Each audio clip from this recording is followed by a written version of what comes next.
Hey folks, Kilt-Man here, Kilt-Man at your services. How are you all? I hope you're all doing very, very well. Now, if you're like me, you often wake up in the morning with lust in your heart, a thirst and hunger for life. Just what will the day bring? What can it possibly offer me? What delights, what terrors, what treasures may I discover? No, I woke up this morning thinking, I'm going to do a top 10 on YouTube. Now, what top 10 could it possibly be? Well, you guys are already way ahead because the title of the video has given the whole game away. Yes, the top 10 War Cries from Kilt-Man. War Cries. What's a war cry?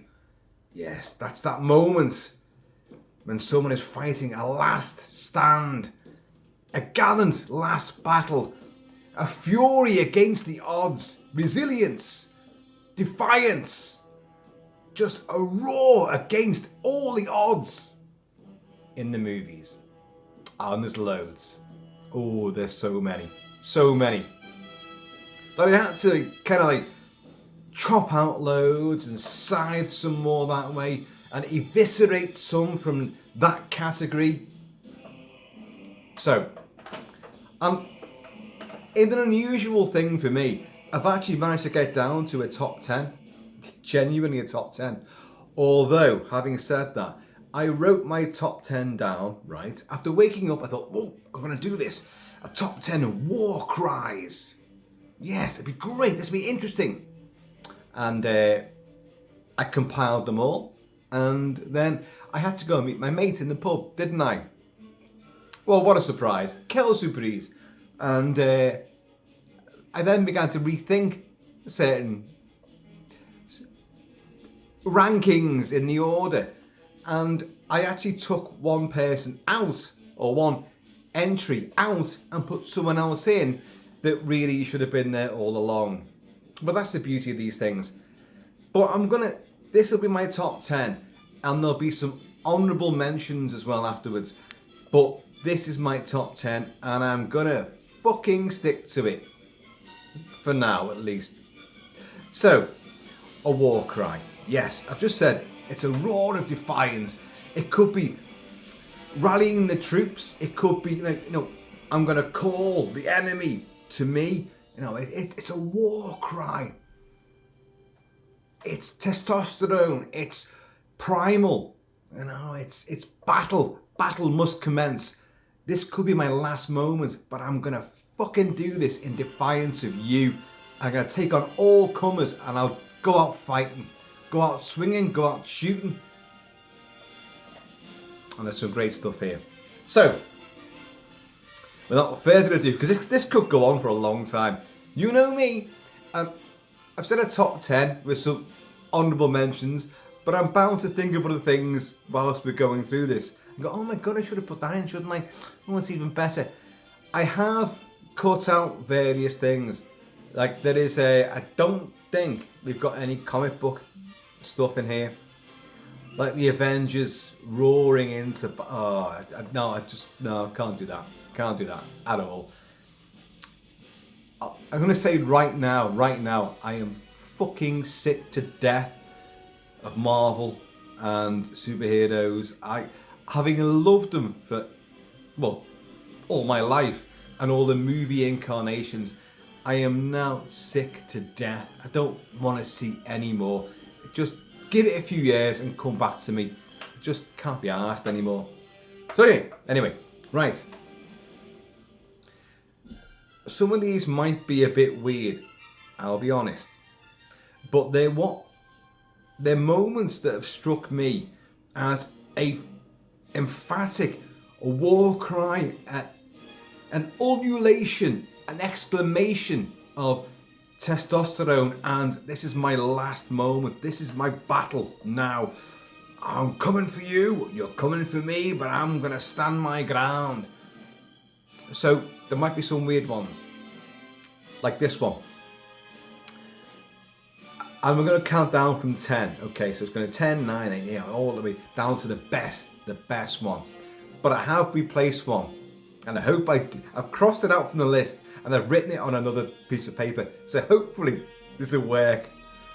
But anyway, at number 10, coming at number 10, Pop Pickers, is Bob Hoskins as Colour Sergeant Major Williams from the 24th of Foot Regiment.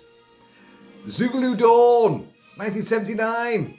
Oh my God, one of my favourite movies of all time. One of the greatest battle reenactments I've ever seen on cinema. Ever. The Battle of Isandlwana, 1879, January 1879. I am playing the fabulous music here from Ella Bernstein for the movie. Bob Hoskins plays Colour Sergeant Major Williams. He has an ongoing thing with Private Williams.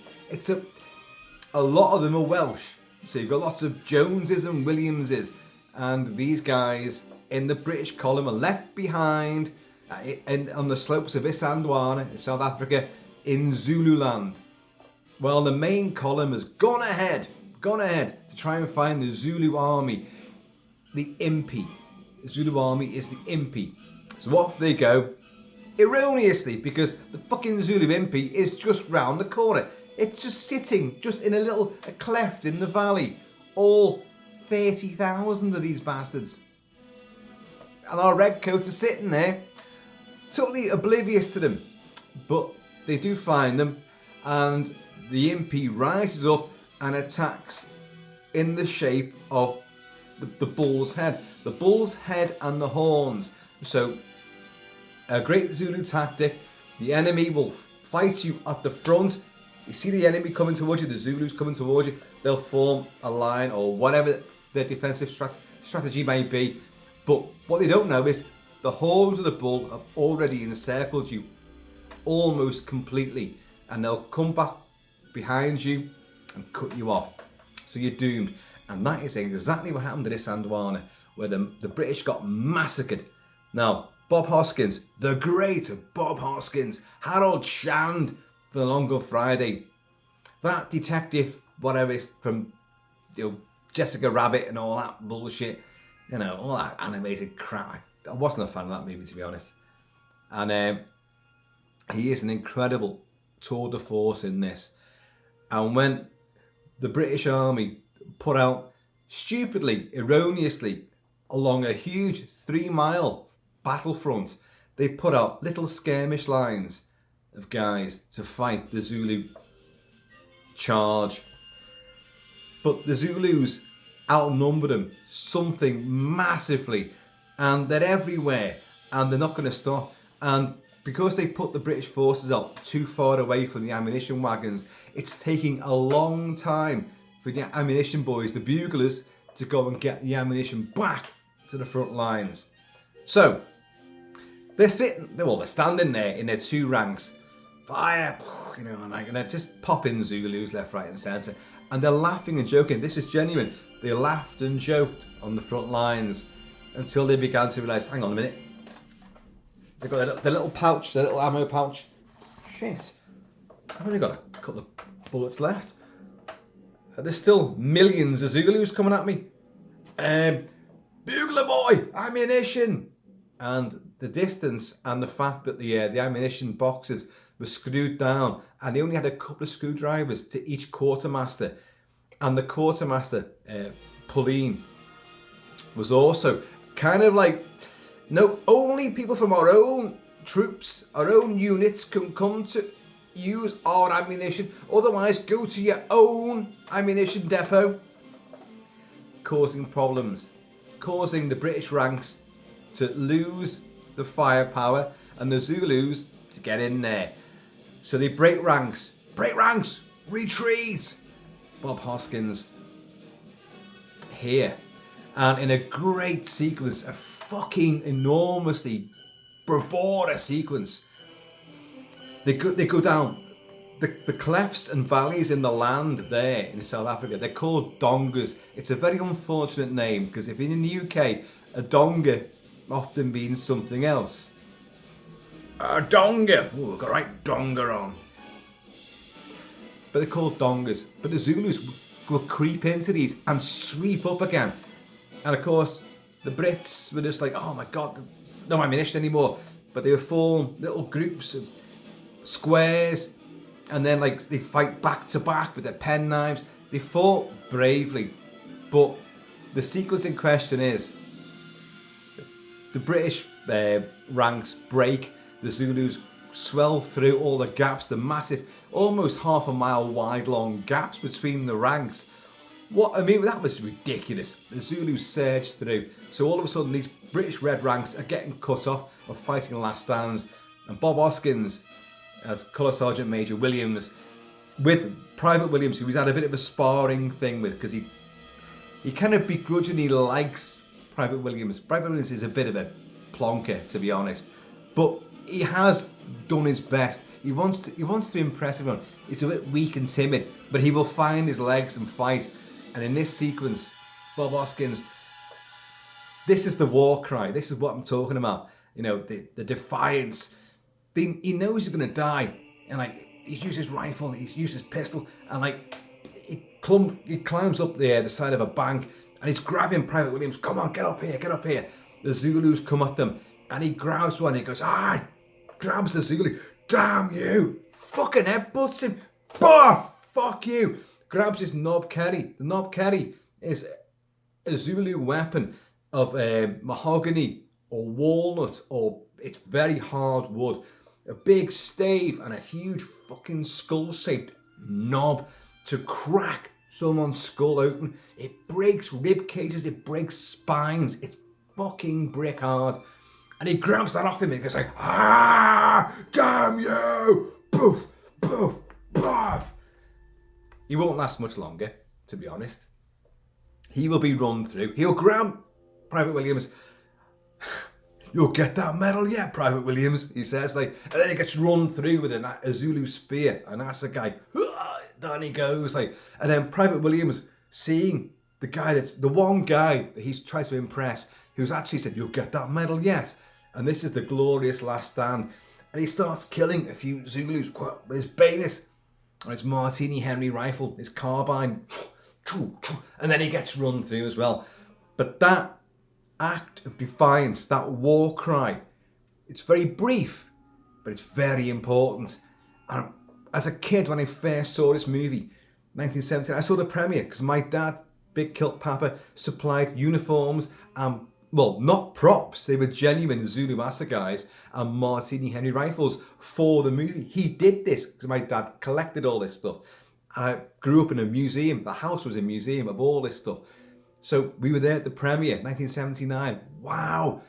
And then to see Bob Hoskins, this gruff, bearded, fucking little fucking goblin gnome-like bastard, square off against thousands of Zulus. God, fucking headbutt them. Fucking get in there. Damn you. Awesome. It's really awesome. That deserves a place in the top 10 war cries of all time. You'll find that a lot of these do not have actually any lines of dialogue because they are a genuine war cry. But he issues a threat, damn you! And it works. It's fucking amazing. As I say, I'm playing right now Elmer Bernstein's score for Zulu Dawn. But I will move on to the various bits of music from the next entries. So that was number 10, Bob Hoskins, CSM Williams from Zulu Dawn. Damn you! Okay, number 9. Okay, right, let's go on to this. This is an unusual one, to be honest. Oh, hang on. From 1977. And it's a horror movie. Yeah. It is taking its time to start. It is The Hills of Eyes by Wes Craven, director Wes Craven. Now, The Hills of Eyes is a survival horror. It's based around the folkloric legend of the Scottish cannibal Sawney Bean and his clan, his extended family clan of cannibals on the west coast of Scotland.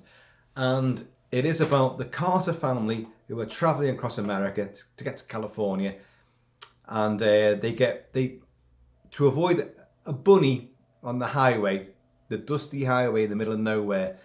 They break the axle and they end up in the middle of nowhere in the desert. But they're not alone, because there's another family out there. In a direct parallel to their family values, you have this cannibal family who have sort of celestial names. You've got Mercury, Pluto, Mars. They're all called after planets, but they're the patriarch of the family, who's a big mutant bastard, played by what's his name? James Whitworth. James Whitworth was a big fella, and he plays Papa Jupiter. Oh, he is fucking terrifying. They lay siege to this family. They do the most despicable things. They kidnap a baby to put it in a cooking pot. They kill the mother. They kill a lot of people, and it's savage. It's brutal. It's nasty. In the end, you've only got a few people left from the good family, and but back at the because they've got the car and they've got the camper van they've been selling, and that's their fort, and they know what's out there. They've got 2 German Shepherd dogs, but one's been killed. Beauty and Beast, they're called. But Beauty's been killed, but Beast is like fucking rage hard because you fucking took my mate out. And Beast does some damage. You've got the great Michael Berryman.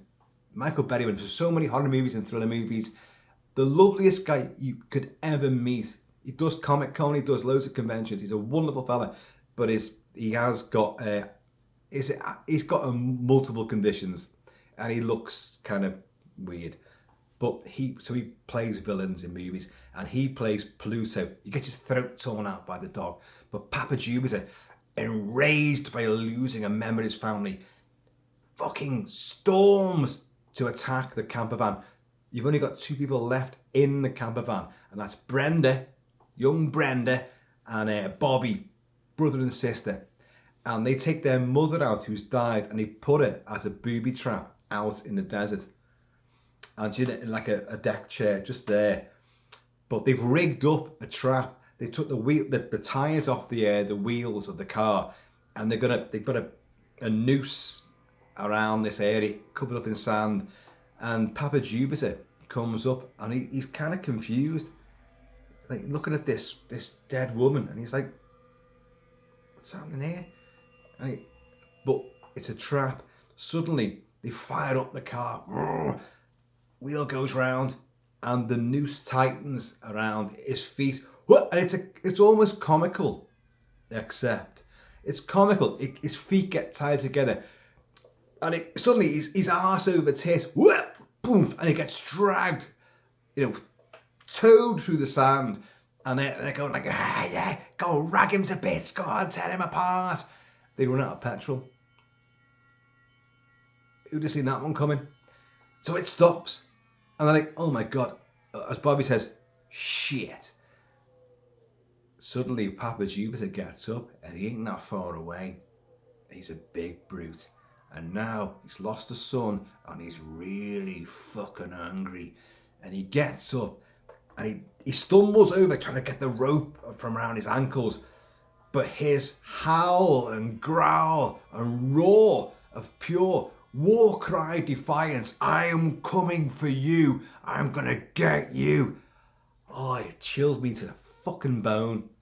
I was lucky enough, or well, depending on your viewpoint, I'd say lucky to see it when it first come out at the cinemas when I was way underage, and I loved this movie. I still love Hills of Eyes. I've covered it a lot on the channel, but Papa Jupiter is one of those characters who always inspires nothing but pure fear and dread within me. He's big, he's brutish, he doesn't give a shit. He'll take anyone down. And he gets up from this, and he's like, "Rawr!" He's fucking furious, and his roar, his bellow, his defiance, I'm coming for you, I'm gonna get you, gonna get you. And he's legging it towards these guys. At that point, I'll leave it because, you haven't seen the film. I'll let you work out what happens next, because I ain't going to tell you. But bloody hell, he's fucking terrifying. And it is a guttural war cry of sheer rage. I am gonna take you down. I will get you. I will tear you apart. And I'm gonna fucking eat you as well. And then they're gonna shit you out. You know, that's his mentality. And oh my God, it really, really works. So that, and I was playing the rather bizarre score to Hills of Eyes there. But, so that was number 9. Been on for 20 minutes now, and we're only on number 9 out of 10. Okay, this one's a bit more weird. I'll let that play for a bit. Because I want to think outside the box a little bit as well. A war cry, a vocal act of defiance, an ululation of rage, maybe even despair and madness. Well, you get all this from none other than Mad Mel Gibson. Yeah, I know what you're thinking. Oh, Braveheart. No. Oh, is it Lethal Weapon? No. It's not what you think, but it is a war cry. In the film The Bounty, Roger Donaldson, is that who made it? Roger Donaldson directed The Bounty, and one of many versions of The Bounty. In, what year was it? 1984. Anthony Hopkins plays Captain Bligh. Mel Gibson, looking really dashing with his hair tucked back in a ponytail, and really good looking, you know, and his shirt's open. If he's wearing a shirt at all, you know, it's wide open. It's sort of Clark Gable, you know, gothic, billowy white shirt.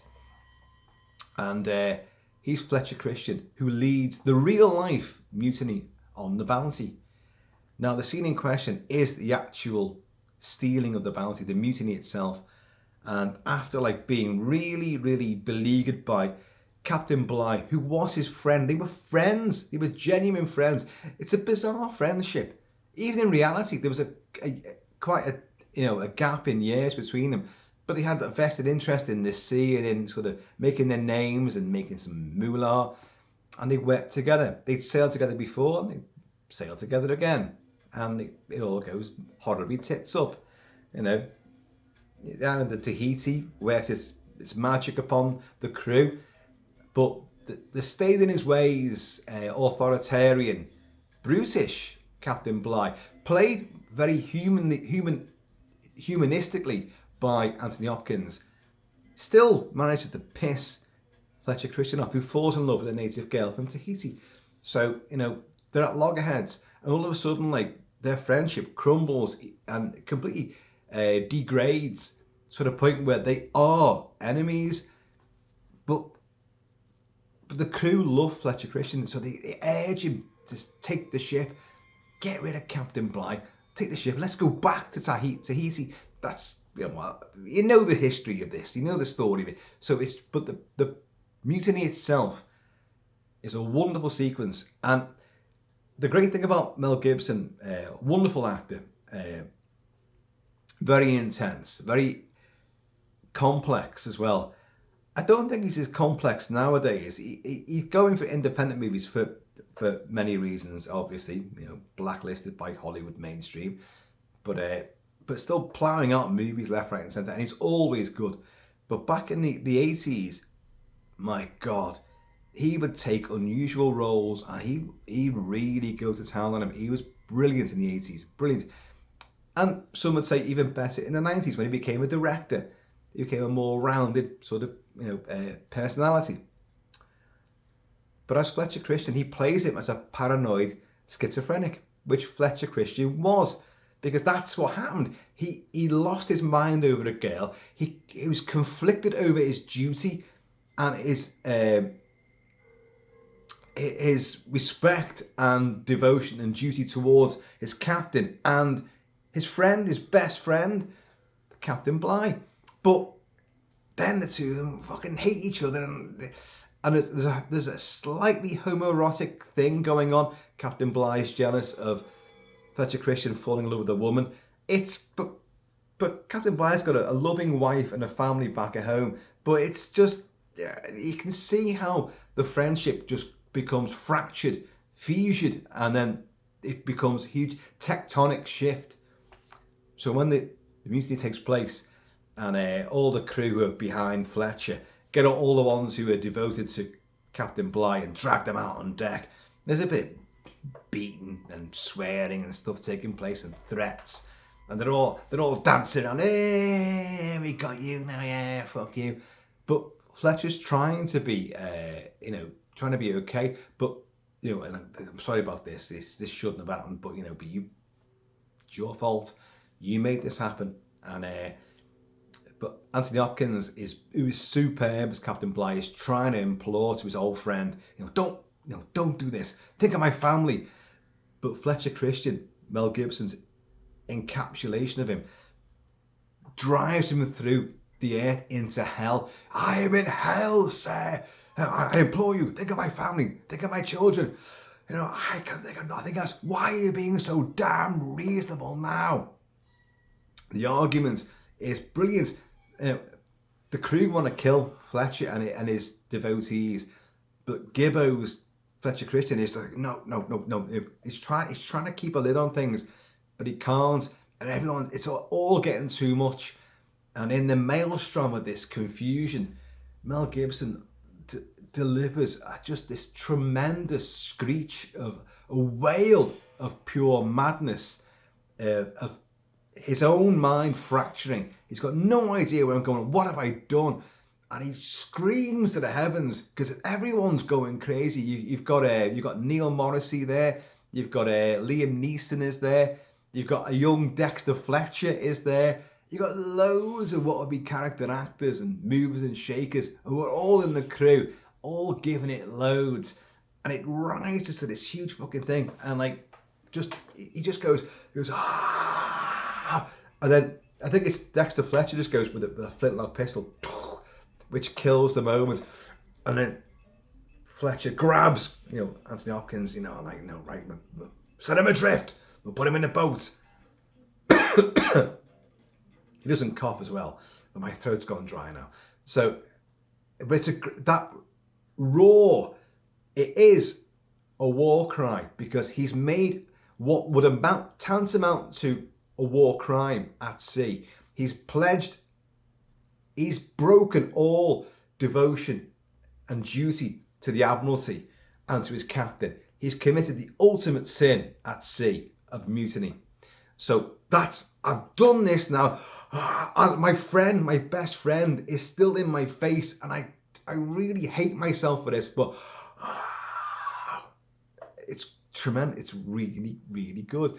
And it bothers me, but Roger Donaldson, who directs it, and Gibbo and Anthony Hopkins and all the crew involved, all the cast and crew involved, it rises to this huge sort of volcanic crescendo, and then the gunshot goes off, and it reaches like this plateau, but the plateau itself is purely volatile and molten. It's bubbling away, full of tension.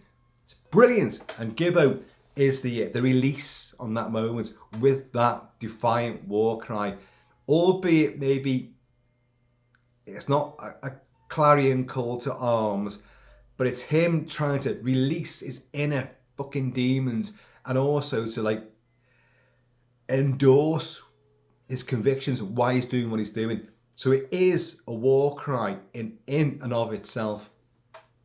That was number 8. Number 7. Okay, right, I've got to play some of this. I'm going to find this here, right? From 1966, 63, you have Jason and the Argonauts, Ray Harryhausen, Jason and the Argonauts, their odyssey to collect the Golden Fleece. Who did he meet at the end? They meet Ray Harryhausen's army of skeletons. The teeth of the Hydra, which Jason slays the Hydra and you get the teeth. But the teeth of the Hydra can be thrown into the earth, and the king of whatever that fucking mystical land is, rise up, you dead slain of the Hydra. Because you've only got Jason and 2 Argonauts, his crew, and Medea, and you've got to get her to safety and all this. But they will fight their last stand. Jason and his 2 Argonauts will fight a last stand against the skeletons. Rise up, you dead slain of the Hydra. Look there. Look there. And there. As the earth bubbles up and skeletons just come up. With shields and swords. I've got a few little figures of them. I should have brought them down. Damn it. But what gets me is like the skeletons form a battle formation. And they advance slowly towards our Argonauts. Just 3 of them. We retreat, form, get a fighting position that we can use to our advantage as these advance on him. But the skeletons do genuinely issue a war cry. You got the king, he's going like, kill them all. And he's almost orgasmic in his exclamations of like, do it. He's made, oh my God, the teeth worked. Look at these skeletons. Look at my army of bones. This is them fighting now. But the skeletons advance. And the war cry, in this particular instance, is the skeletons eliciting a war cry. Now, they've got no vocal cords. They've got no lungs. They've got no tongues. How the hell can they make any noise at all from their skeletal jawbone gobs? They're just bone, gnarled bone. But that's what makes it creepy. Not only the fact that they can scream, but the fact that the scream sounds so fucking bizarre. Because this gaggle of 8 or 9, maybe 10 skeletons, they advance, shield, sword, and then suddenly kill, and they go, hang on a minute, I'll need some lubrication before I can possibly try to reenact this one.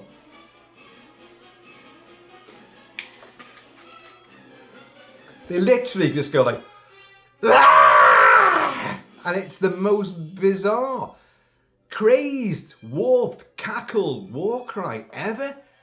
And yet it's genuinely terrifying. It's maniacal. It's humorous because they're enjoying themselves.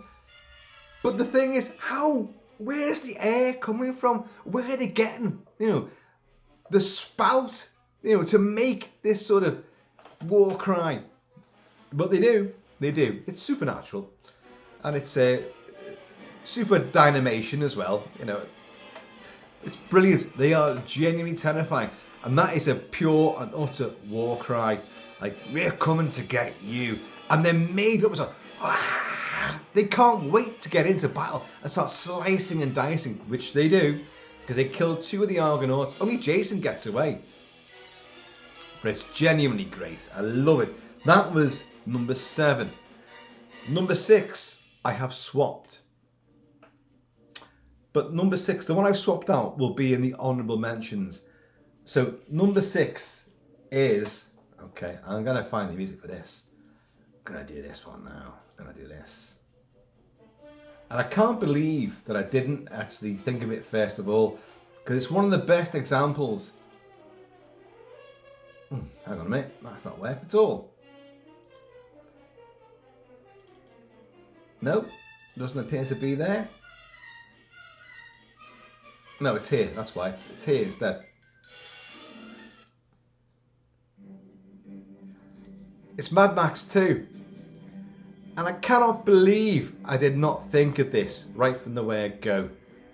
You've got Wes, played by Vernon Wells. Vernon Wells, who's in Commando and Weird Science and other movies. But Vernon Wells plays the gay boy berserker Wes on the bad tribe, Mad Max 2. They're out in the wasteland. Max is there. He's found the Gucci Arabs who've got the oil refinery. They need a rig big enough to hold a fat tank of gas to go out to the promised land and all that. So Mad Max is going to be their saviour. He's going to be there and find the rig, which he does, and he'll get battered beyond belief, but he'll fight that last mobile, I would say last stand. It's a very mobile last stand, across the highway and all that, pursued by all of the horrible band of rogues and marauders from the Lord Humongous, the Ayatollah of rock and roller. But Wes is his second in command, and Wes, with the arse cheeks cut out of his leather pants, riding motorbikes, and his gay boy bum chum gets a razor-edged boomerang in his bonds. But in about 4 instances in Mad Max 2, he will elicit an absolute war-painted fucking war cry, which is devilish, and it's one of the best there's ever been, to be perfectly honest. When he first meets Max gets away. At the start of the movie, Max gets away from him, and a crossbow bolt goes through Wes's arm, which he pulls out like that, and Max is there with his dog trying to get the last of the gasoline from an overturned marauder's dune buggy, and Wes just goes with his war paint, and Max pulls out his sawn off shotgun with no cartridges, of course, as we know, but that sets in motion that Wes and Max are the two nemesis. They are the two adversaries, the two rivals throughout this. You, as Wes says, you can run, but you can't hide. But he will have many, many more war cries throughout the various skirmishes and battles that they have. I can't believe I forgot about this entirely, because he is the epitome of the war cry. That's his main fucking vocal contribution to Mad Max 2. It's the war cry itself. And of course, at the end, when Wes is the wild card, Humongous will unleash him as and when. So he's chained up on the front of vehicles. He's like, I want to fucking fight. Come on. Even when he's shackled up, he's still doing a sly war cry. And the big chase at the end, bolt cutters take off his chains, and he goes, and he would bounce from vehicle to vehicle to get onto the tanker and then go and fight Max in the cab or above the cab. Max will slam on the brakes. Wes goes over the edge, and you think he's been crunched up under the wheels of the rig. Oh no, he hasn't. This is pretty much Wes's theme here. When you'll power the engines, right, fucking going after him. But during the end chase, you've got the feral kid played by Emil Minty, and because of the skirmish in the cab, people jumping on the cab and Max shooting them off through the window, top of the cab, and all skirmishing. Cartridges of the shotgun go out onto the hood of the rig. So he makes the kid, who's got the razor edge boomerang, kid, go get the bullet. He calls it a bullet. Go get the bullet. Then he says it correctly. Go get the bullet. Get the shell. Get that shell. And the poor kid climbs out on the cab, and he's there, just getting there, and he's reaching for the last cartridge, like that, and his fingers just about touch it, and then suddenly, Wes leaps up after being battered in the front of the cab and probably been sort of hit by the wheels as well, but managed to come up, and he just goes, "Ah!" right into the camera, right into us, with the biggest, most deliciously nasty, malevolent and slobbery war cry ever. But it won't last, because the Lord Humongous, in his lack of infinite wisdom, has nitrous oxide in his buggy, which takes him way too fast. But they've turned the cab around, the rig round, so they're now heading towards each other. So Wes is like, ah, and then go, ah, and Max pulls the feral kid back into the cab, and Wes just sees death approach, but his war cry becomes a scream of like, ah! rescue the overturning truck. Destruction, sand and wreckage everywhere. It's wonderful. But Wes probably does more War Cries than any other character, I think, in any movie. Most people get like they make it one War Cry. Actually, there's one here. He's got two in another. There is another one. I'm like, this is it. Boosh. But he does loads of these, and they're so well done. Whereas Vernon Wells plays the campest bad guy in Commando, and he's funny. He's just genuinely funny. I've done reviews and I've done a watch party for Commando, so you can go back and see all of my views on that, which are great. I do love Vernon Wells, but he's a buffoon. He's a clown in Commando. But in Mad Max 2, even though he is clearly gay, no, I'm not denouncing anybody, but it is played on a weird sort of like, well, this is what happens. This walk of life, this outback wasteland, post-apocalypse. Anyone's hole is anyone's hole, and it can be filled by anybody in the need. But he's still a vicious, fucking nasty bastard. But he's funny and he's brutal at the same time. And the War Cry is just excellent. And why did I think of him to begin with? I don't know. So that's number 6. That's Wes, Vernon Wells from Mad Max 2. Okay, right. We're going to go on to number 5, which is, and you'll get this right away, if I can find the bloody thing. I made a playlist, but it really won't matter.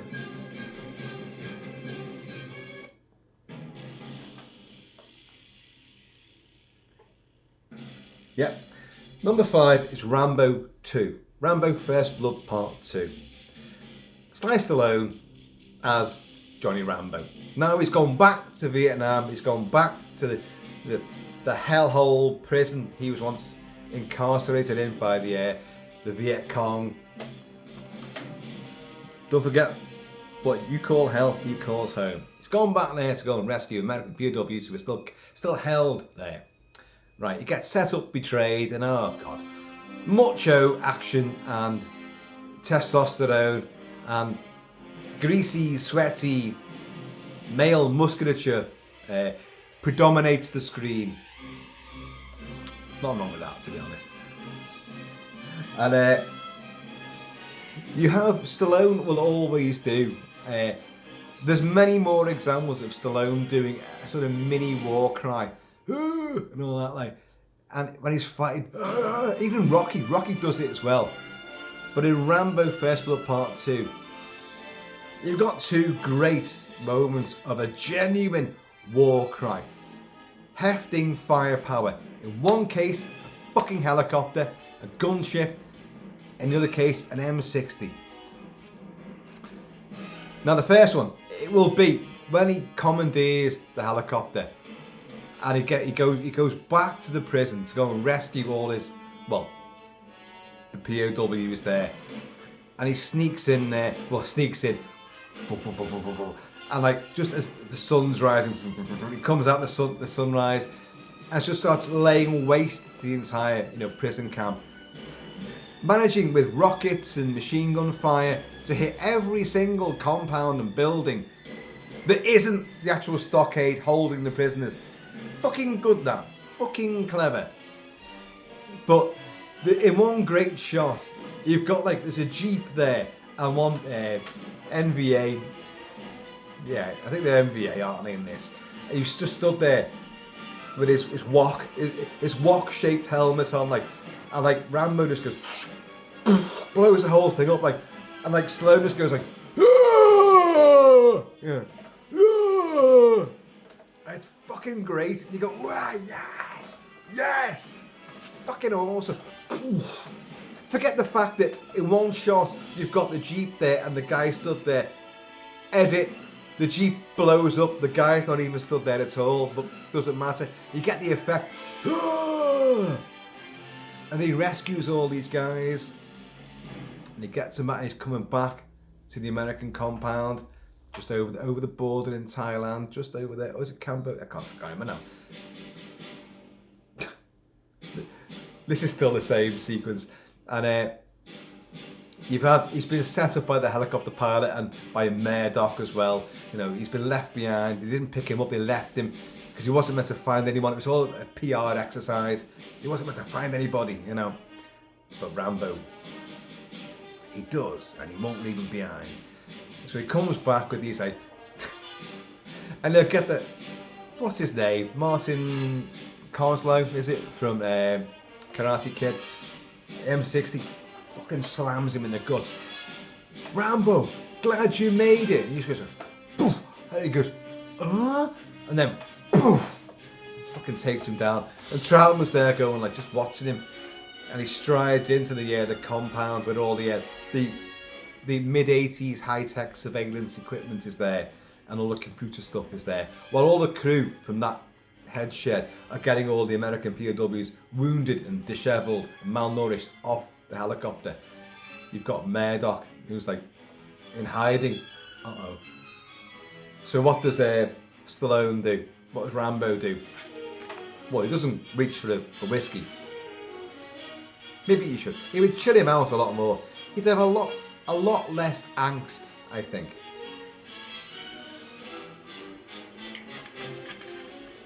But let's get into it. So he's just done in Martin Koslow, and he strides into the head shed of all the gear, M60. It's funny how in that shot, Stallone looks very small. Despite he's pumped up, he's actually a much smaller guy than you think he is. So his muscles are all there, but he's still quite lean in Rambo Festival Part 2. Lighting and, you know, makeup and grime and oil makes you look a lot bigger. And he walks in, and there's all the gear there, all this high-tech stuff. You know, they said at the start, they teased him. This is the brains of the operation. Let technology do its job. You just do whatever you need to do. And he's there, he goes with that endlessly ammunition belt, which you see go through about 3 or 4 times, and it's still miraculously there's more of it in the next shot. But he goes blowing the whole fucking thing apart, and then raises the M60. It's just a glorious showboating moment of absolute machismo, completely wanton and stupid, deliriously reckless. It's fucking awesome, and I defy you not to go, yes, fucking get in there, come on. It's a war cry. It's a war cry, literally against war crimes as well. So can't beat it. And he throws it, and then the knife comes out. What knife? What knife, Kilt-Man?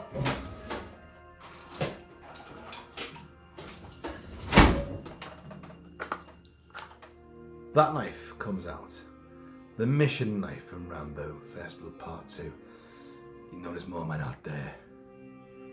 Find them, or I'll find you. He sticks it right next to Murdoch's face. But that war cry is tremendous. And he does a few. I say in the helicopter when he blows up the Jeep. The lip, the gob goes scant ways. But Stallone can do that really, really well. So, alright. We're on number 4 now. Number 4 in the top 10 of movie War Cries. Okay, this one is from, what year was this? 2006. And it was the film 300. 300. I'm sure that, there we go. This is Sparta! Just north of fucking Glasgow! And I love that movie. Love Zack Snyder. I fucking cannot stand as a film director these days. Cannot stand him. But I loved 300. I thought it was amazing. It took on, you know, the original comic book stuff, which I've got, and it's awesome. But the film made it even better. Hang on. That's Frank Stallone singing there. Folks, I apologise. That should never have happened. That's a war crime, not a war cry. My God, what the hell am I doing? Right, let's get on to 300. The Battle of Thermopylae. Another gallant last stand. The Spartans against the Persians. The film is highly stylistic, beautifully adrenalised, marvellously realised, tremendously exciting. I fucking love the movie. Tyler Bates screwed up making the score by ripping off Elliot Goldenthal from the film Titus. Oops, but overall the music's fantastic. I'm playing it now. When they realise they've been betrayed, the 300 Spartans have no option but to stand their ground and buy time, so the word gets back to Sparta and the rest of Greece to band together and fight against the Persian invasion. But they'll make a last stand, knowing they can't possibly survive, but they'll fight to the last man. So the war cry here is not from who you think it is. No, it's not General Butler. No, he delivers loads of rousing battle speeches. This is where they die, you know. Tonight, we died in hell, and all that, you know. Persians, come and get them. You know, it's just brilliant. You might say they're war cries. I don't know. The cries I'm really looking at is not meant to be vocal. Some of them are, I know that I've discussed, but it's not Leonidas. In a vicious irony, you have David Wenham, who plays oh my God, I forgot his name now. He was the narrator, the orator of the battle. He loses an eye and he gets sent home. I forgot his name now as his character. And he actually says at the last stand of the 300, or what's left of him, against the Persian onslaught, he says Leonidas' roar of defiance is long and full of rage, or whatever he says. But in the film, it's dialed down. You don't hear Leonidas' roar at all. However, his captain, played by Vincent Regan, who's a great actor. He's in Troy as well. He's in loads of movies. He's wonderful, wonderful. And he plays the captain who loses his only son in battle, Astynos, after the huge, great big battle with just Astynos and Michael Fassbender playing Stelios go forth into the Persian ranks in a great one camera take, fucking just swirling around. Loads of CG, we know, but it works. They're chopping and scything tons and tons of Persian bastards. It's wonderful. But then they stop and and he's like, Astynos, my son, says Vincent Regan. And then suddenly a galloping Persian comes out of nowhere, out of the bloody mist comes out, and Astynos just turns around, uh-oh, fucking head gets scythed off. Body drops. Vincent Regan as the captain hurtles forward with his son, but goes through tons and tons of Persians, but screaming a war cry of defiance and of rage, and it's fucking awesome. He's there, but the Spartans grab him, pull him back. That's one example of Vincent Regan's powerful war cry. But during the last stand, the deception that Leonidas does, Xerxes King Xerxes, fucking 25 foot tall, or whatever the hell he is, like, he's like standing there, on his podium, his great big golden podium, carried by 100 slaves.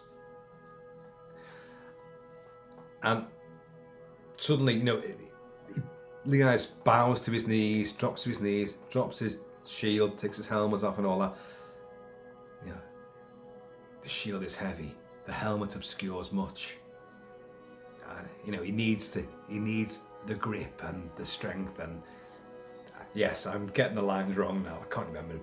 And he goes and hurls his fucking spear, and it goes just through the cheek of the god King Xerxes, so everyone will know that even a god can bleed.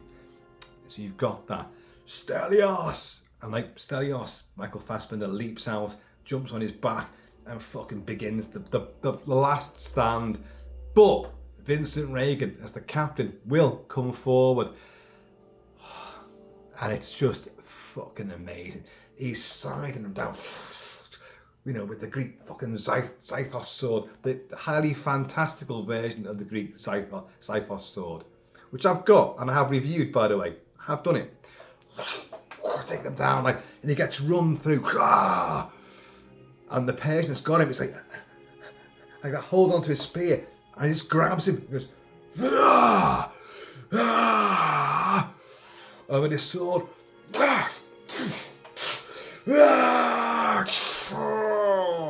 and takes that fucking bastard down, and a few others as well.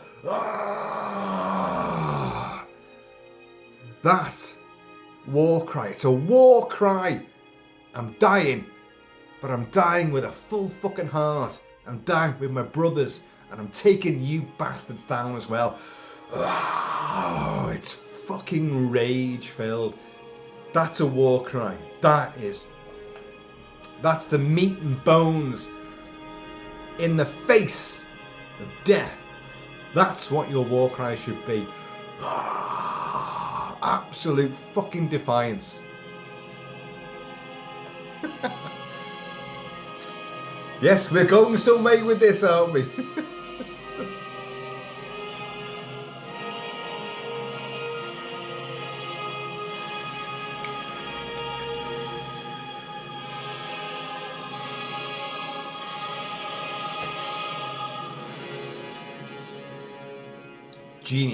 Genius. So, hang on. What's next? So that was, hang on. It's going to come onto it now, actually. The music is actually going to seeg into it correctly. So that was number 4. That was Vincent Reagan as the captain from the Spartan 300. Number 3 in the War Cries. And it is vocal. It's vocal. It's one word, one name. Star Trek II, The Wrath of Khan. The cosmic vendetta between Ricardo Montalban's Khan and Captain Kirk of the USS Enterprise. We don't really need to go too far into this the story of this, but the war cry I'm talking about is from, they've gone down to the Genesis cave. Khan wants Genesis. Right, they found it's down there. He's killed everybody. He's slit throats and gone berserk, killing all the crew of the Genesis project and all that. Kirk's met his son. Whoa, revelations aplenty. And they're down in the cave. Captain Terrell, who's also a police lieutenant in Los Angeles when the Terminator arrives. They've got the bugs in their ear. Chekhov and Captain Terrell have got these Ceti Alpha eels in their ear, allowing Khan to control them. They come out. Terrell kills himself because he will not take, Excellency's orders to go and kill Captain Kirk. So he won't do it. Kills himself. And then Chekhov goes, oh, and a big turd comes out of his ear, which then they phaser that, and Kirk then, Khan is in the USS Reliant, which he's hijacked, and he's there. He thinks everyone's dead, and then Kirk's You know, you've killed almost everyone here. But like a poor marksman, you keep missing the target. And like Khan's like, Kirk, my old friend, you know, you're alive. Yes, I'm alive. You know, and Khan beams aboard the Genesis torpedo. Whew, that's it. Shit. Oh, we lost that. But Kirk's like, hang on. But you haven't killed me though, Khan. You haven't killed me. You want to kill me? You're going to have to come down here. You're going to have to come down here. And Khan's like, no. I've done worse than kill you. I've hurt you. And I mean to keep on hurting you. I've marooned you in the belly of a dead planet. Buried alive. Buried alive. Buried alive. And of course, hang on. No. We're jumping ahead there. Not having that. We're not having that yet, are we? Number 2. And so Kirk's like, you know, and he realises, no, I've been playing a fool. He's got Genesis now. He's left me down here. We all know that Kirk's got another little plan in mind. We know that. But the war cry is Kirk's absolute, resolute rage at this twat who's fucking killed people that he knows and loves, wrought havoc on his beloved Enterprise, and belittled him as well, which Kirk cannot stand.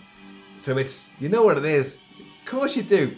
It is a war cry. It is a clarion call. It is rage beyond the cosmos. It's like his communicator. I can try and get this right without laughing me head off. It's just like, Khan! I'm like, oh my god. And of course, the camera then comes out from the planetoid, the Genesis cave.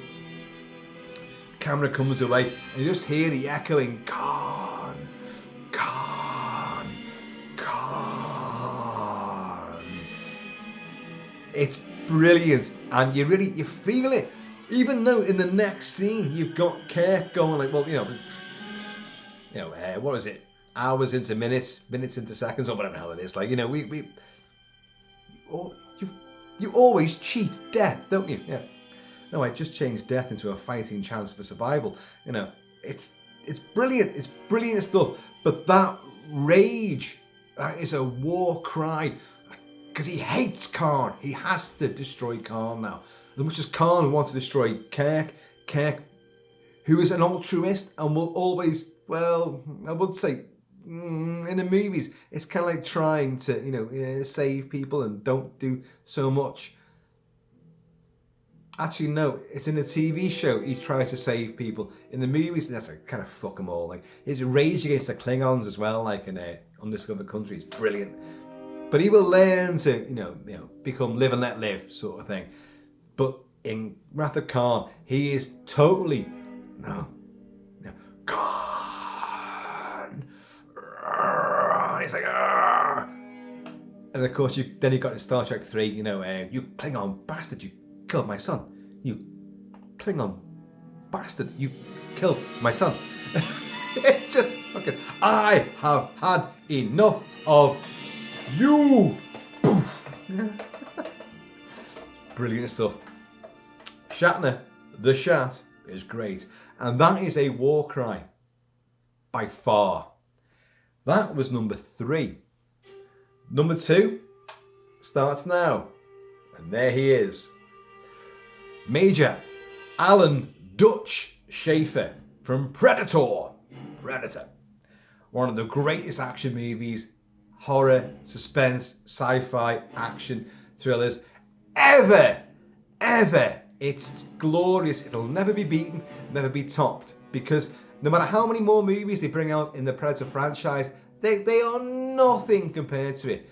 And yet, Predator is cheeseball, machismo, 80s testosterone. One-liners, big guys, and Agatha Christie, 10 little Indians, they get picked off one by one by a super unseen beast who will then make his presence felt to Arnie. And they have to fight mano a mano at the end. I have covered this movie enormous amounts of times on the channel. Enormous amounts of times. But I've got to say, the war cry that Dutch elicits when he's the last man standing from his own hyper fucking great team of General, we are rescue team, not assassins. Bullshit. You are nothing but assassins. You couldn't rescue jack shit. You know, you didn't even rescue anybody in this fucking thing. The only person you rescued was someone from the guerrilla enemy fucking bastards. In the first place, you didn't rescue any of the good guys that you were meant to go in for. They got shot. They got assassinated. And then you killed everything and everybody else that was anywhere near. And the only person you rescued was one of them. They're shit at their job. No, they're great. I love Predator. But he discovers what the Predator is, and like, he couldn't see me. Even though he sits there after coming up this stream, going over the waterfall, coming out the river, fantastic stuff, and crawls out through all the clay and the mud, and he's there. He can't find his gun, and he's there against the underslung roots of an overturned tree in the riverbank, and he's there, and the Pred comes up, and like, he realizes he couldn't see me, but he says it out loud. The Predator is just there looking for him. No, he couldn't see you, but he can fucking well hear you. Keep your gob shut. It should have been a thought bubble, shouldn't it? One of the little cloudy thought bubbles. You couldn't see me because I'm covered in mud, you know. But no, he says it out loud. Nah, I love it. So then he builds a trap. He covers himself in mud. He makes his weapons out of a fucking absolute primordial and yet possibly Asgardian fucking bow and arrow, where he fires an arrow through a fucking tree trunk, comes out the other side, a bit like that mysterious plane that hit, you know, the two towers, the twin towers, and seemingly goes through one side, and its nose cone comes out the other side, defying all laws of physics. Just saying, folks. And he's doing like, he's wrapping it. His grenade takes all the gunpowder and explosives out of the grenades and puts him into like leaf fronds and all this. Like, prepares himself, and he's chosen his battleground in this South American jungle, which is just so fucking horrible yet gorgeous. Big full moon, big waterfall there, and you've got the King Kong style tree across, you know, the river. Kind of like that. In fact, there is Arnie right there, and there is the Predator right there. So I've got this all worked out. He's right there as well. And then he's all prepared. The Predator's polishing the skulls and all that. Like, oh, well, that'll look good. Yeah. Can't wait till Mum and Dad see this one. The stories I'll tell about this. He's got all his trophies there.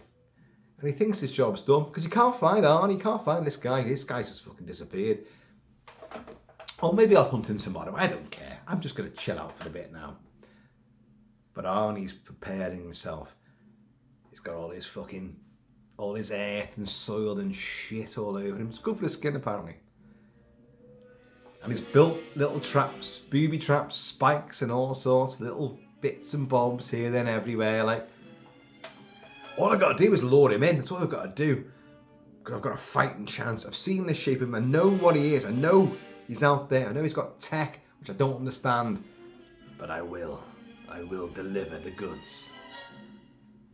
I'm trying to build up to the actual bit of music, by the way. Some of you are realising that. Because what Arnie will do, he will have to call the beast to him. And this is the exact epitome of a war cry. This is exactly what a war cry is. And Arnie does it amazingly well. He will walk out to a promontory above the lagoon, full moon, waterfall, all his traps are there. A big wooden stave become a torch. He'll light that torch and he'll stand there on this promontory with his spears. He's got his knife. He's got these the grenades are actually in the spears now, but the Predator can't see him because he's worked out. Got to make them part of the foliage. So all this camouflage stuff. Yes, I am stalling for time because this fucking music hasn't moved on to the point I want. But he will get out on that promontory and he will deliver one of the greatest war cries that I've ever heard. And I mean real life as well. Genuine real life. Real life war cries. You've got no idea what you can deliver when the shit is flying at you. You will come out with stuff which you've never heard of before, and it will galvanise you and other people around you. But you didn't know you had it in you. Here we go. And he stands there with this flaming thing.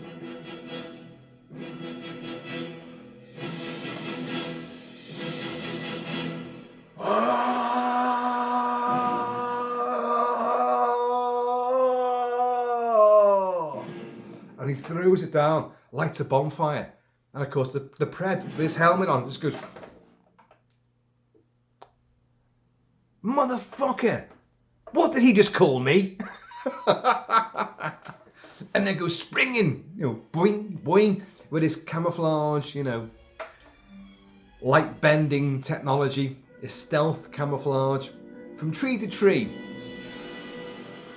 But what a war cry. What a genuinely fantastic war cry.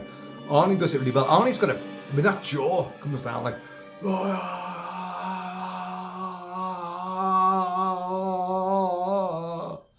it's just awesome. It's almost like he's got like a subwoofer built into his vocal cords because it fucking fills that jungle. That must clear every bit of wildlife out of a 10-mile vicinity, Forget the Predator's fucking do do do ho ho ho ho ho ho ho ho. Forget that. Arnie's fucking war cry cleared everything. He saved probably a gazillion life forms in that area. So that's number 2. That is number 2. We haven't reached number 1 yet. That's number 2. Okay. What's number 1? Well, we're going to go back to 1969. 1969. And we're going to go to a Western. Not your normal Western. It's kind of set just over... We've gone into the 1900s. And we're down Mexico way. Sam Peckinpah, the man that discovered or delivered the exit wound. One of the greatest filmmakers ever. A big pioneer, a massive pioneer for gore, violence, machismo, testosterone. Great hard man movies. Brilliant sagas of a dying age and a dying breed. And The Wild Bunch from 1969 is by far the greatest. 4 men. 4 men will take on an entire Mexican army, headed up by a bunch of bloody German crap bastards who were trying to finance, the Mexican army. But our boys, the Wild Bunch, are criminals, but they're men of honor, men of a code, and they have a Mexican friend called Angel. An Angel who's Mexican. I think I just said that. Has been captured by Mapache, who's the Mexican general, because they might have done some dealing with the Wild Bunch. They may have got a machine gun out of them, which is the anachronism in the movie is it's set earlier than the machine gun was made. The machine gun, a Gatling gun type, is an M1917 3006 Browning. They wouldn't have had it back then, but it plays a huge part in what we're about to talk about. So, as Predator still plays in the background, we have William Holden as Pike, who's the commander of the Wild Bunch. These are a close-knit team. You have Ernest Borgnine as Dutch, another Dutch. So you had Dutch in Predator, and they got Dutch in the Wild Bunch. And you've got the 2 Gorch brothers, Lyle and Tector, played by Warren Oates and Ben Johnson. Now, when they realise, look, we're in the heartland of this Mexican army's bloody fortress. But our friend Angel, who's been tortured and battered and abused by Mapache, well, we want him back. He's our friend. This is our job to get him back. So they march in. Guys, you know exactly where I'm going with this. They march in for one of the biggest, most protracted bloodbaths you've ever seen in cinema. It's the best. Sam Peckinpah saw a guy get shot in Korea, and he said it was the longest but quickest split second of his life. When a guy got shot and died, he said every frame of that is literally in his mind's retina. He can't shake it. It lasts forever, and yet it lasted a split second. The guy got shot and dropped, but in his mind, it stays forever. And every single moment of that guy dropping stays with him. And the exit wound. So he pioneered exit wounds in cinema. So people get, he had blood before in movies. Hammer was doing blood. Italian was doing blood. Italian cinema. Japanese cinema was doing blood. But he'd show bullet going in and then blood coming out the back where the bullet's gone at the back. And he would cross-cut with slow motion with a montage of people fighting in that area and that area. And he'd cross-cut with normal action and slow-mo action and sort of zoom in, sort of freeze frames. He would do all sorts to recapture what he saw of that guy, American soldier being killed in Korea, to mimic that, to recreate that effect in cinematic terms. And it works. It's brilliant. So the bloodbath is extraordinary, and it goes on and on and on, and it's just outrageous. But it's so superb that the four men, they go together. We want Angel, says William Holden. They've marched into this huge fortress of hundreds of Mexican troops, and the German advisors who were there as well. They're all sitting there going, what do these Americans think they're going to do here? You know, against all of us with our machine gun, which they got from William Holden, by the way. You know, and we want Angel, and Mapache just goes like, yeah, you want I here? He can't even say Angel. He goes, you want I here? Yeah, okay, I'm going to give him to you. So he brings up their battered mate who's been dragged behind a car, you know, and he's all ripped up, and he's like, my friends. And they'd realise as Mapache pulls his scalp back like that, and then slits his throat, and they just go ballistic. They've got shotguns, and they all blow him away. They blow the Mexican generale away, and in a spellbinding moment, the Mexican troops are like, they can't believe what they've just seen. That's our fucking general. You just killed him. You just marched in and killed him. And you've got some put the weapons on and go like that. And you've got Ernest Borgnine. They all turn on the floor in the Wild Bunch. Like, they're waiting for the attack. And like, Borgnine just goes, hey. Yeah. And like, suddenly, William Holden, Pike, the leader, just goes, fuck it, you know, basically. And they start shooting the German advisors. And people get onto this Browning 1911 3006. And they begin to start trying to use that. But our boys start taking them out. The battle rages. Women, children, everyone is getting killed. Everyone's getting killed. Ernest Borgnine will use a woman as a human shield whilst taking out fucking Mexicans left, right and centre. And she'll get fucking strafed. And they're all getting shot. They all take a few rounds. But they still fight on.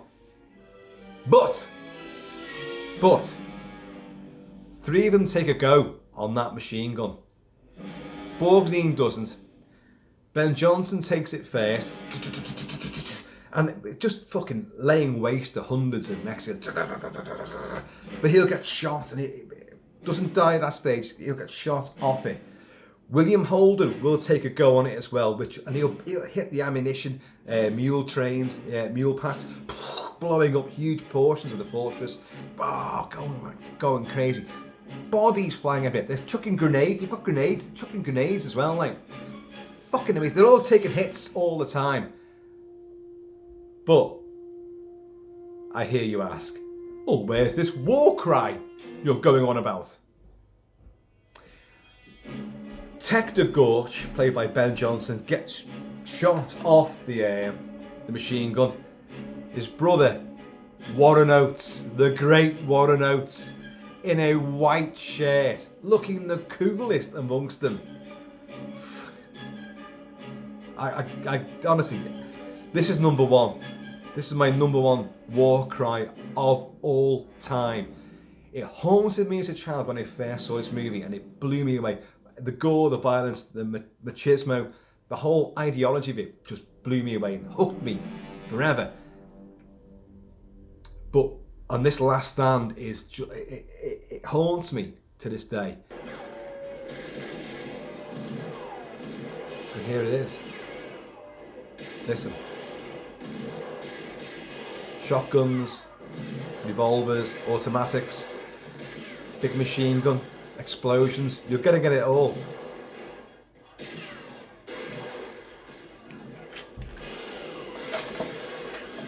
Shot me bottle out of my hand.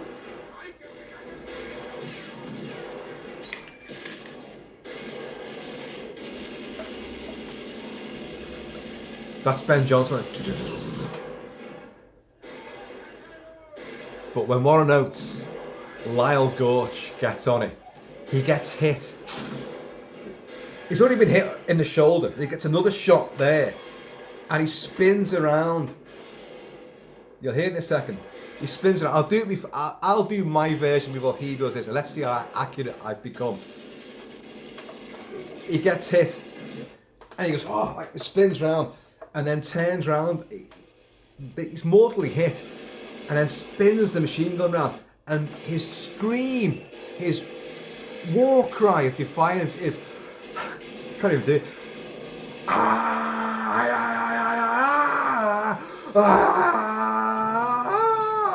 It goes through a lot of fucking octaves and things. It's coming up. Listen to this. Get down, get down.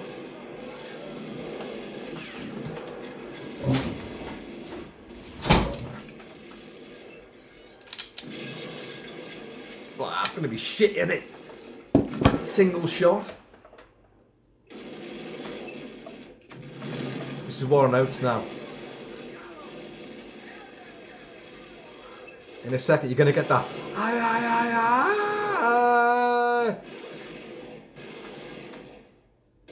Come on. Come on, Lyle. He's going to die. You know, they're all going to die. You know that. And they greet it on a benediction of lead.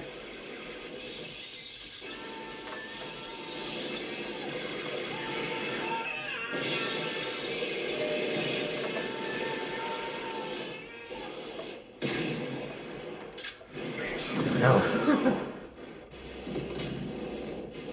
Gotta be honest, I know it sounds hysterical. It sounds hysterically OTT. But when you see it, he's being shot, and it's just like, and his white teeth, and his scream. And he's been spun around by a bullet, and he leans into it. And then you've got Pike and Dutch, William Holden, and Ennis Borgnine have turned over the table, and they see the two mates, the two brothers, getting shot to bits. And then they've got to go up, and they know they're going to die. But they're going to go out fighting. That's the fucking way, that's the fucking way to go every time.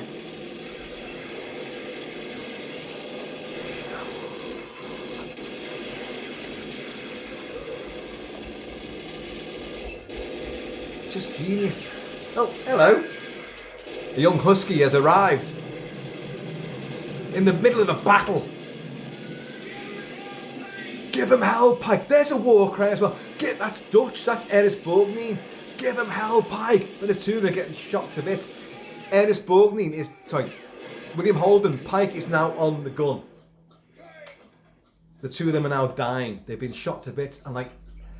But William Holden has been on after Lyle Gorch Warren Oates took the gun. Then William Holden takes the gun. It's only Borgnine that doesn't get on it. But, sorry, this dog slurping water there. And choking as well. Hello, Tom. Hello.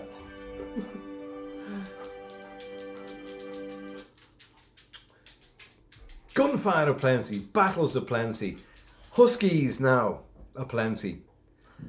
That was my ultimate war cry. In fact, I'm even going to play that again because it's just so fucking amazing. Not me doing it, it's going to be him doing it.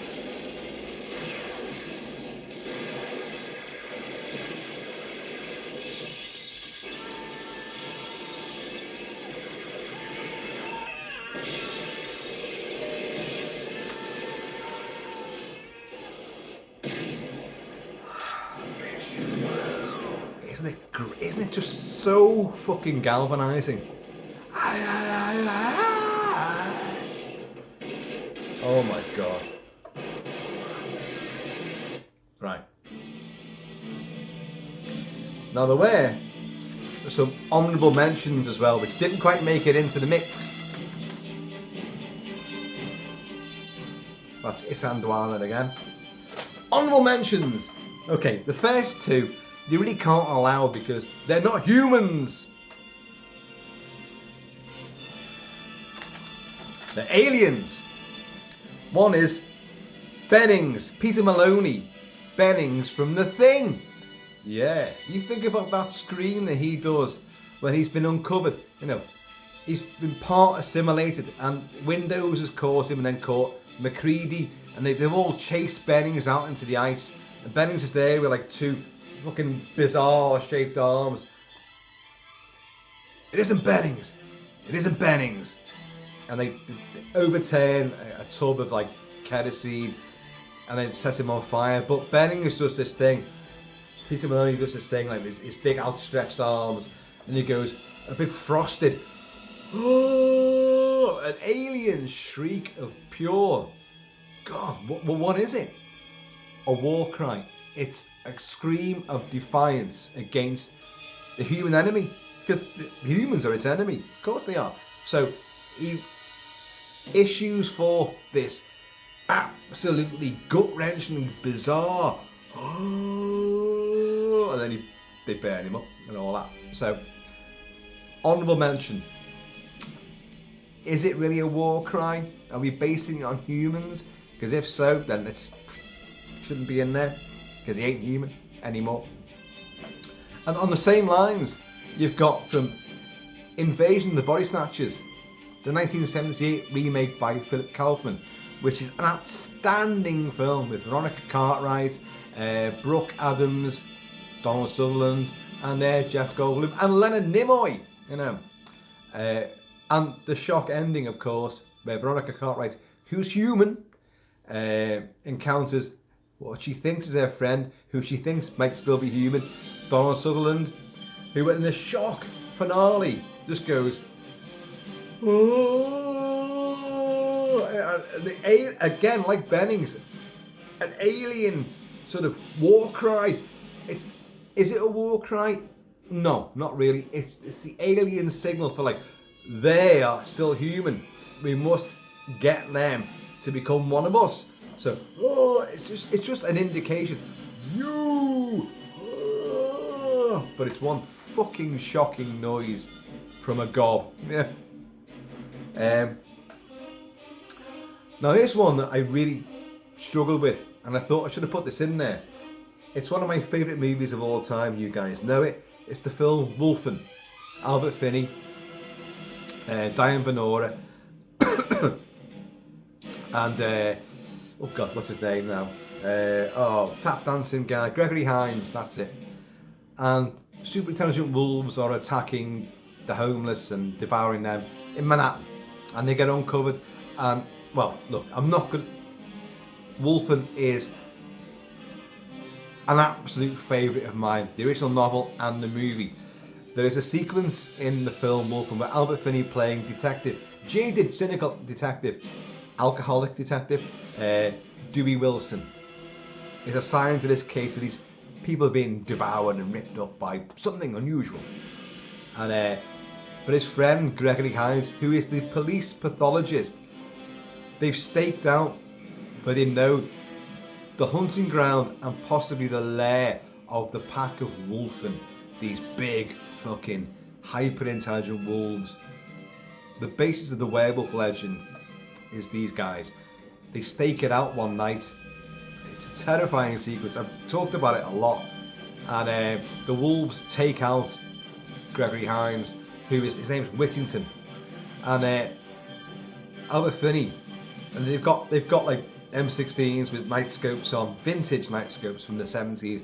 The film was 1980-81, it was made, and Albert Finney will go back in to try and find his buddy, having heard screams over his radio, know something's happened, and the body will drop out the rafters onto him, and he'll turn him over and he'll see his throat's been ripped out, and he'll see there's wolves there. You can see the eyes, and what he does, Albert Finney, in a great moment, he just elicits a howl of rage and just raw defiance.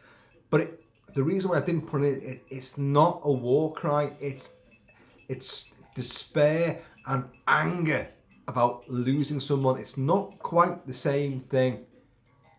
So, but it's a great thing, and I did agonise over putting that in there. It's just like, and he shakes with it. So like, but the thing is, you see the wolves looking at him, and the wolves, because wolves smile. My dog is over there, she's smiling right now. Huskies, German Shepherds, and wolves, their lips curl into a smile, and it can look really fucking sinister.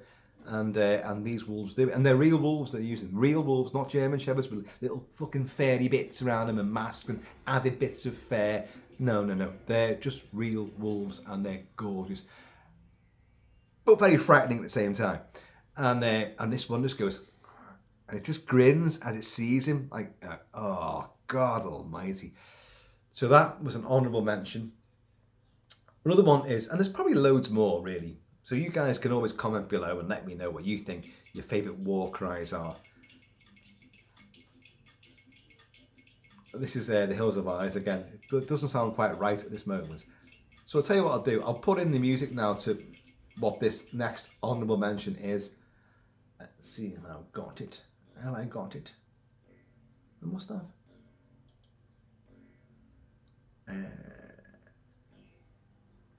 Come on now.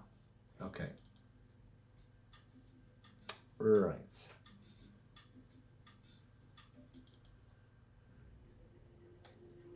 It's The Dark Knight. The Dark Knight is a genius movie. Christopher Nolan, Christian Bale, Heath Ledger, of course. Again, another film I've discussed a hell of a lot on the channel.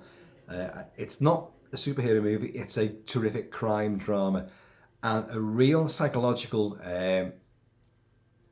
knife in the gut. It twists and turns and it hurts you. But there is a great distinctive war cry in this, and there's a reason why I didn't put it in, because it's all multiple layers. The whole thing about, like, you've got Harvey Dent being trafficked around, and they know that the Joker's going to go for him. The Joker does go for him in a big semi, and they want air support, but the air support gets taken out and all that. The big battle in the streets. The Batmobile's been fucking destroyed, so Batman, Christian Bale, comes out on the Batpod, fucking roaring around, Gotham, doing ridiculous things up and down walls and spinning around. The wheels which can go every fucking which way. There's a great big tumble of fucking monster truck wheels that he's got on it. Fucking great. And he will put like a wire underneath the semi which the Joker's driving, and like they're going, he misses it, but he goes underneath, the semi, the actual truck itself, goes underneath that, and then goes around and lets go of this wire after going around all the lampposts, having twanged it up, fucking upending the semi. Whoa. Joker comes out, fucking hell, he's got like a Tommy gun. Whoa, it's like, Jesus, oh, it's taking out cars left, right, and centre. And he sees the Batman on the Batpod coming towards him, and he's like, come on, take me, come on. Come on, come on, get me. Come on, get me. Come on, get me. And Batman's coming down. Superbly filmed. I'm 53 years old, by the way. And I'm reenacting all these scenes. And I fucking love it! And Batman, with the cowl, just goes... And that is a war cry. Except the whole thing's it's all meant to happen. It's all multiple layers. The Joker is playing them. They were using Harvey Dent as bait. Commissioner Gordon was driving the fucking truck, in the first place. So they know they were going to capture him. It was all a big trick to capture the Joker, but the Joker wanted to be captured. So it's like, so the war cry. Does Batman in that moment actually want to kill the Joker? In that moment, he does want to kill him later, but he will not do it at the end. We know that. But it's a genius moment. But in that moment, it's like he's like, It's a war cry. But because of the context of the story, you have to eliminate it. So folks, there you go. There's many, many more. Jesus Christ, there's many more. I know. And the beauty of this is you guys out there, you war cry your examples to me. Just list them up, rack them up. And let me know, let me see what you've got. There's many more. I agonised over some of this. You see how I took one out and swapped it for another? For the right reasons, I think. But so many. But there's my top 10 and a few honourable mentions. So please, guys, in the meantime, when it's ever like war crying, defiance, highly vocalised in between time, please keep it Celtic. And I am going to see you all.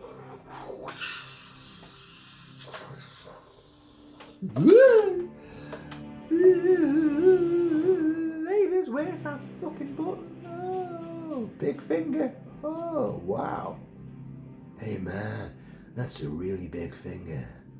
You sure that's a finger?